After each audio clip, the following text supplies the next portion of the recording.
Hello everyone, welcome again to another 360 Timmy. Today we're in St Katharine's Dock in London, walking towards Tower Bridge, and my special guest today is the comic Sam Serrano. Hello, thanks for having me on.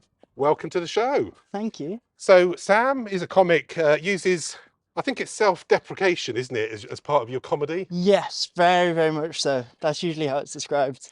But you've had an amazing journey, starting I believe at 15 with your first open mic. Yes, did my first gig when I was 14 in 14. a non-alcoholic bar because it was the only place that would let a 14-year-old do a gig. But then I stopped for ages, and then yeah, solidly been going for about 6 years. Started solidly when I was about 18. Crikey. And so also at that age, I believe you started your first comedy club. Oh, yes, I did. Yeah, I did. We did one night of it, and then it kind of fell apart. But yeah, for a very long time, I branded myself as the youngest comedy club owner in the country, which, yeah, we did one gig, and that very quickly, it was an interesting one because the charity came to me and went, "Can you do a gig for the people who go to this like special school?" And I was like, "Yeah, 100%." I just booked a lineup. Then we turned up. We thought it was to raise money for them, but then they were in the audience, and I'd booked comedians who were wrong for the gig. So Oh. yeah, they were like, "Please never, never come here again." But that must have been quite a baptism of fire, but a great lesson for you right at the start. Yes, definitely. I think because I started so young, there was like, I made a lot of mistakes because, yeah, just because I was young, I didn't quite know what I was doing. And like, when you start comedy, I think you think like you have like 3 good open mics and then you should be on the Apollo. But that's obviously not how it works. You have to work for ages and ages and ages. But yeah, I was always like, oh, okay, I've done 2 gigs. I'm ready to start my own comedy night. I can go pro now, can't I? And then 6 years later, I'm very much aware that is not the case anymore. So how did it start then? I mean, because getting up on stage Mhm. and having the confidence to tell jokes and consistently get laughs, where'd that Yeah. come from? Because from a young age, that must have been quite daunting. I was doing acting when I was from a very, very young age. Like, yeah, I started going to drama classes when I was about four or five. Because mum could kind of see that I was a bit socially awkward. So she's like, right, these acting classes will boost Sam's confidence, which they did. But then the teacher, like the drama teacher, a few years down the line, went, you should do something where you don't have to work with other people, which completely went against why my mum wanted me going to drama lessons. So I don't think mum was thrilled about that.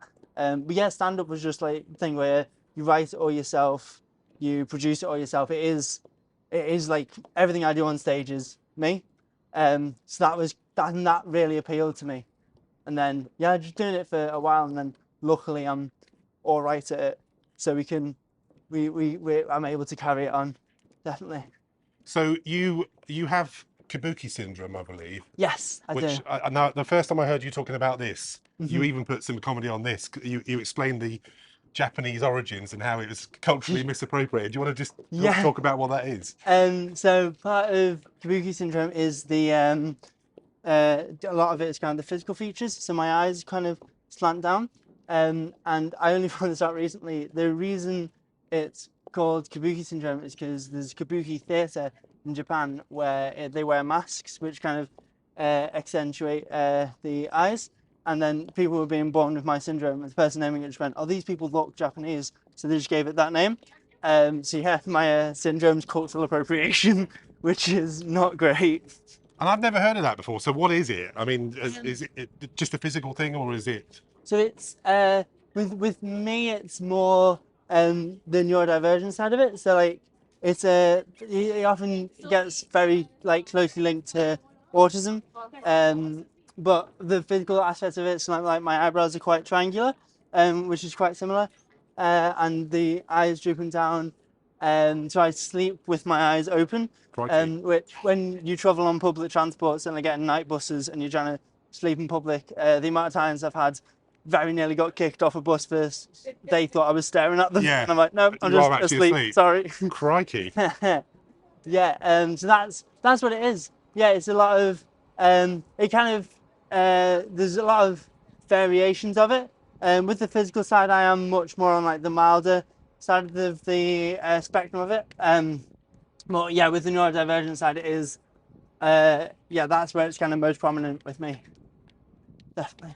So, and what else do you use in your comedy? What's your kind of key themes? Say the self-deprecation piece. What? Yes. Yeah, what's that? So I think that just came from a place of like when you start comedy, you kind of just talk about what you know, and so I wanted to talk about being queer and having learning difficulties and all that kind of stuff, and I think it was just like the kind of comedy I liked growing up was self-deprecation. So I kind of when you're starting comedy, you watch a lot of the people you love and you go, all right, I want to do that. So I'd watch people like Sam and Amstel, who's like one of my favorite comics. And yeah, a lot of his stuff is self-deprecating. So just like, that's what I want to do. I want to give that a go. And then there's a lot of people who kind of, as they carry on, kind of go away from that. But yeah, it's just kind of a style that I really enjoy doing, the style I really enjoy watching. And I've always been like, if I'm enjoying doing it, some people must enjoy watching it as well. Definitely. So last night I went to see your work in progress. So Yes. WERQ in progress. Yes. So you're testing out new material. Yes. I found that fascinating actually watching that. I don't think I have been to a set like that where you're reading from notes. Yes. But it didn't look like you were, to be fair, and you made it part of the act. I did like that. I mean, thank you. So talk about that kind of creative process when you. Yeah, it's I love doing work in progress shows because I feel like it's more exciting for the audience because I think like when you go watch a comic do like a solo show in like the Fringe where they've been previewing it for months, you know it's pretty much going to be good. If you're going to watch someone like, if you go watch Michael McIntyre, he's done it thousands of times, that show. If you go watch like the bigger comics, they know the show, they've done it for ages. With work in progress shows, as you saw last night, there is no guarantee the bits are going to work. It is very clunky. So I think it's a bit more exciting for the audience. I think because that kind of spontaneous aspect of it is there. And with a lot of it, you'll go on with a bullet point, just go, let's try and find something here. So I won't have a joke written, but usually when you do it enough, your brain just kind of tunes into the stand-up and it goes, oh, here's the joke you're looking for. Oh, here's how to make this funnier. So yeah, I really enjoy doing it. And I also get to do a lot more crowd work, which as you saw last night, sometimes I don't have to talk to the audience. They very much enjoy talking to me. I was going to say that I thought that was maybe your style of act, but I think it maybe was the audience you had last night, but there was a lot of interaction. Yes, there was. Cause I think just because I talk about being neurodiverse, a lot of people who come and see my shows have either autism or ADHD. So it's something that I kind of have to. I've learned how to play with, because in a club, if that audience member last night who chipped in quite a bit, if she was in a comedy club, she'd get kicked out. Yeah. Which I'm very keen not to have happen at my shows. Yeah. So last night I didn't have a support act because I only had the venue for an hour. But when I do have a support act, I have to kind of go, just like, some of them will chip in, some of them will try and speak to you. Don't treat it like a heckle. Treat it like they're having a chat with you. If you don't want to talk to them, just go, oh, good point, or just ignore them. Which I think I gave them a little bit of leeway. Yeah. But towards the end, I did kind of start ignoring them a little bit. But it was also helpful when I forgot a joke, I could quickly go to them, and I know that's 5 minutes where I can go, where was I up to while they're talking about stuff. Yeah, that's pretty cool. I like that. So when you go to the next venue, so you did 2 North down last night in King's Cross. So your next 2 dates are? Next 2 dates are the Jacaranda in Liverpool and Santiago Bar in Leeds. Yeah. And then tickets still available? Yes. Yep. A lot of tickets. So what are the dates for that? Do you know the dates? 5th of September for Liverpool, 12th of September for Leeds. Good stuff. So when you go there, how will the lessons from last night evolve? So you recorded everything on a phone? Yes, I recorded everything on a phone and audio. So with the audio, that's just so I can listen and focus on the words of it. And usually with the video, I watch it. Firstly, that's to put out social media clips. Secondly, if I watch it on mute, so I can watch the performance aspect of it. Because I think certainly with new stuff, I have a tendency just to stand still because I'm thinking so much about what I'm trying to like getting the right words out. I'm not thinking about movement, and I'm usually just very static, and I stand very still. So I try and watch it back and go, okay, where am I being too still? I try and add some sort of movement to it, definitely. So yeah, next show I sat today and listened back to it and made points. I've listened back to it about 3 or 4 times this morning. Just made notes of what I need to change. So if I do that after every single preview, that's how you get the hour kind of much tighter, much better. And then eventually you'll go to a full show Yes. next and year? Then, either best case scenario next year, if I have a miracle this year. But yeah, we're looking at next year, which will then be Edinburgh Fringe for the whole month, and then maybe if I've got a big enough audience, we'll do like a tour of it. But then the end goal for this is to film it and put it out as a special, like I did with I did a half-hour one last year, but we're looking at doing this one as my first hour special filmed in front of a crowd and everything, which would be really, really good fun. I'm looking forward to it. And then what, and tour it as well? Hopefully, yeah. If I have a big enough audience, but even if I'm doing like the venue last night, I'd happily go back there and do it as a solid hour. Yeah, I think like I'm hoping to get to a point in the next 2 years where I know like a 50 or 60 seater venue, I'm pretty sure I could sell it out. So yeah, that's kind of the hope. That's the end goal. End goal for this one is to be able to film it. But if I'm able to tour it, that's even better, definitely. And in terms of writing, is it just you, or do you have partners to help you? No, it's I do all the writing.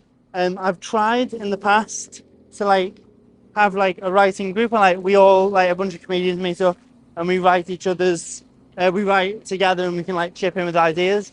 But I think because my stuff's like so personal, I sometimes struggle doing that. I feel like when I watch another comic, I can tell if someone's written their material or if that's them, because there is a certain aspect of it seems more distant. And I think just with the kind of stuff I do, I feel like it wouldn't have the same. It wouldn't be the same if somebody else wrote it. I don't think. And you talk about that personal experience. You were saying last night you had several incidents where you travel or you go to different towns and you've been spat at and all that kind of stuff. And yeah, explain how you turn that around, I guess, and access it as comedy. I think the show I'm working on at the moment is based around time I was spat at in the street. That happened in like 2020, and I've never really been able to talk about it on stage yet because it was a really kind of strange thing to happen to me, and it affected me a lot as I talk about in the show. But I feel like comedy is like such an accessible way to talk about this kind of things. Yeah. If people go, it's not like I think like if people like read an article about it, I don't think anyone who is I don't think like a homophobe wouldn't go out and read an article about homophobia, but they might come to a comedy club, watch me, which I've had happen before, where people who think like there's only two genders have watched me and gone, okay, I kind of get it a bit more now, because it's a lot more. It's a lot easier for them to kind of access it. So that's kind of where I feel like comedy is perfect to highlight certain aspects of your life in a way that everyone is on board, and most of the time they kind of don't realize that they're learning about this kind of thing. Yeah. I think that's kind of always been obviously my first goal is to make it really funny. If I'm not able to make something funny, I won't talk about it on stage. I'll find a different, like on a podcast or something, I'll find a different way to do it. But I'm able at the moment to flip things on its head and get some laughs out of it. And yesterday, I hope you don't mind me mentioning this, but yesterday was a tough gig for you because you highlighted that somebody that kind of mentored you at the start. Yes. It was the day of their funeral, and you were really close to cancelling. And Yeah. talk about that a little bit. That's very touching that at the end. But again, you did Yes. in a nice way. You did apply comedy at the end as well. But Yes, it was I very did. heartfelt, I thought. Oh, thank you very much. Yeah, I was very much in two minds about doing that, and even just mentioning it.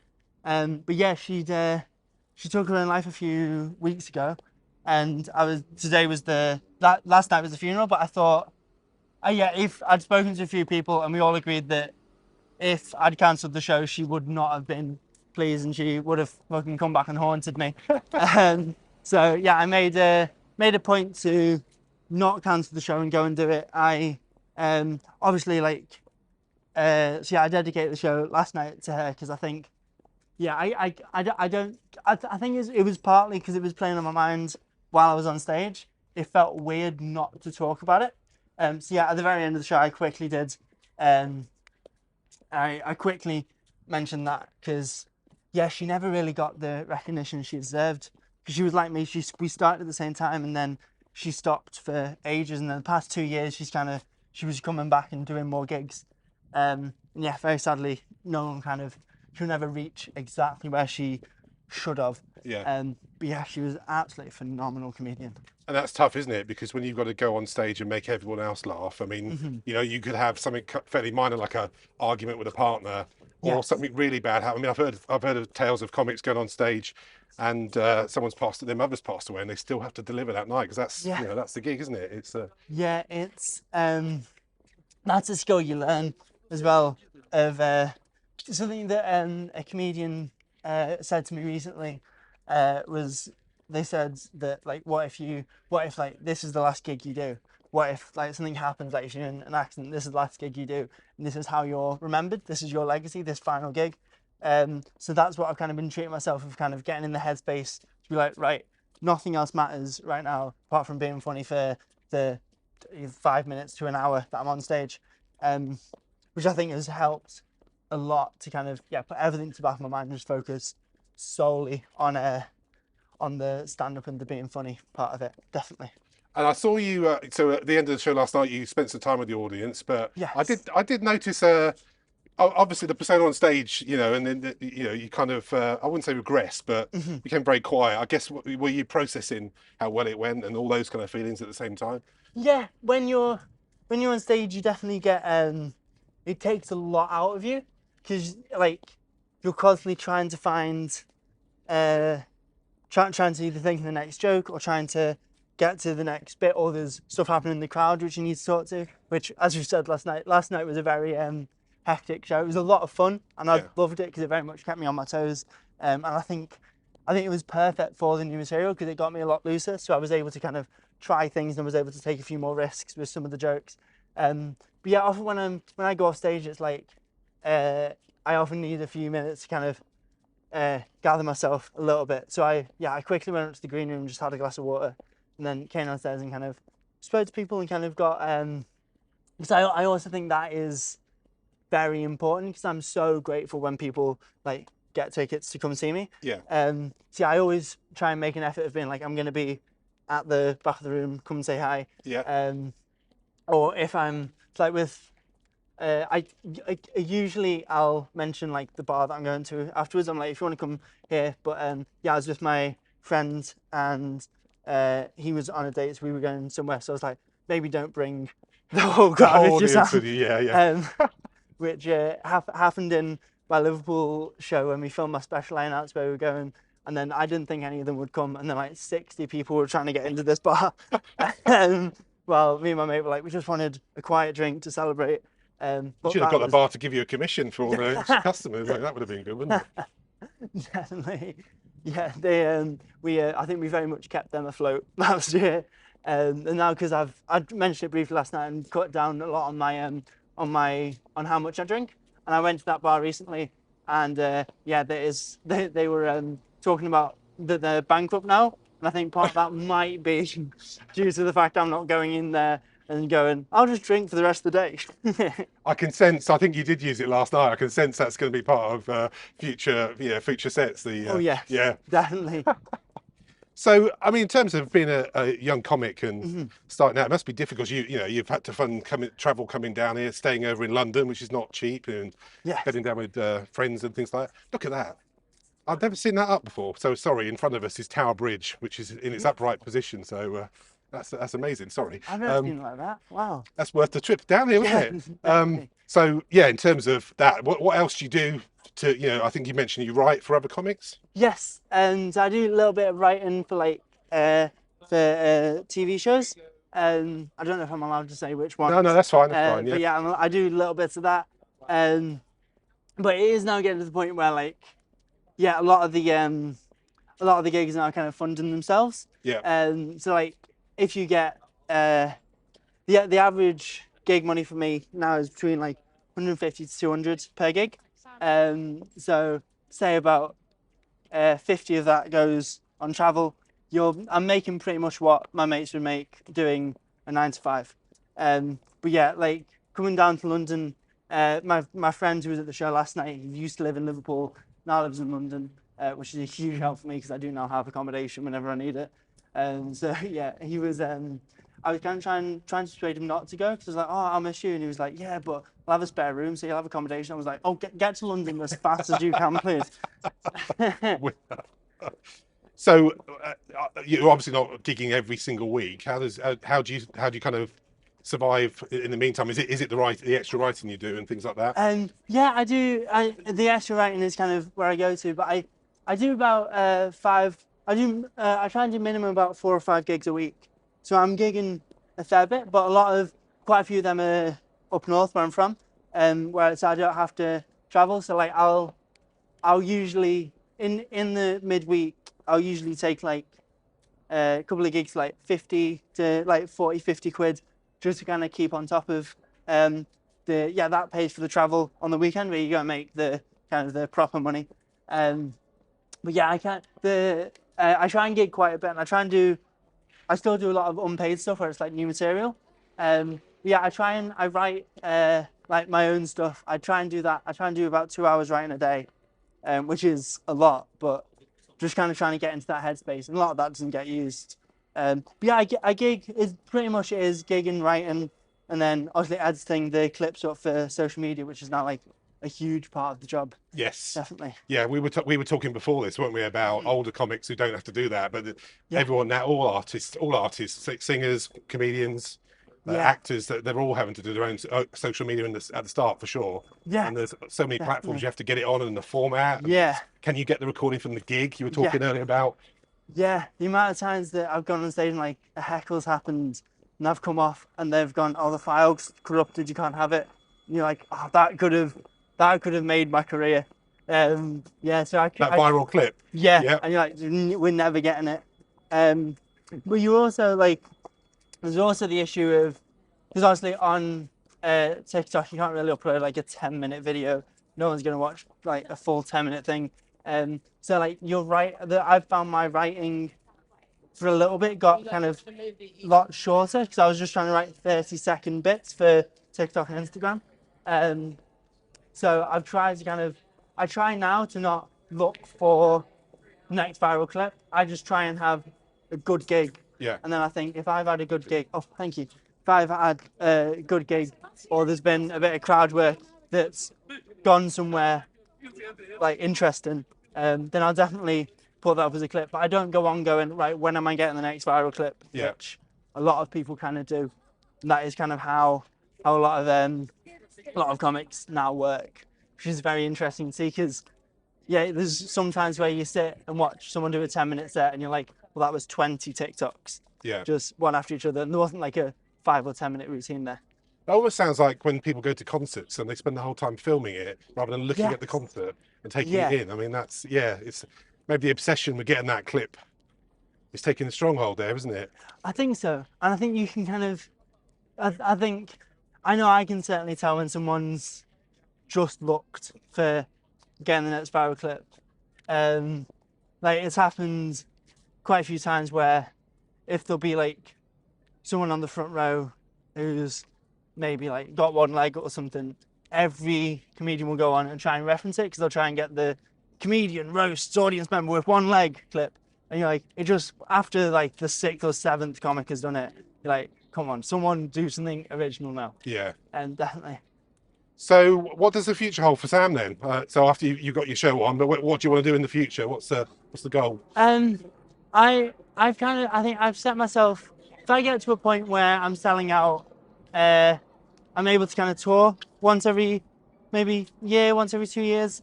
I think I never really want to go higher than maybe like Leicester Square, which is 400 seater. Yeah. Which I think is quite a realistic goal, which I think I should be able to hit.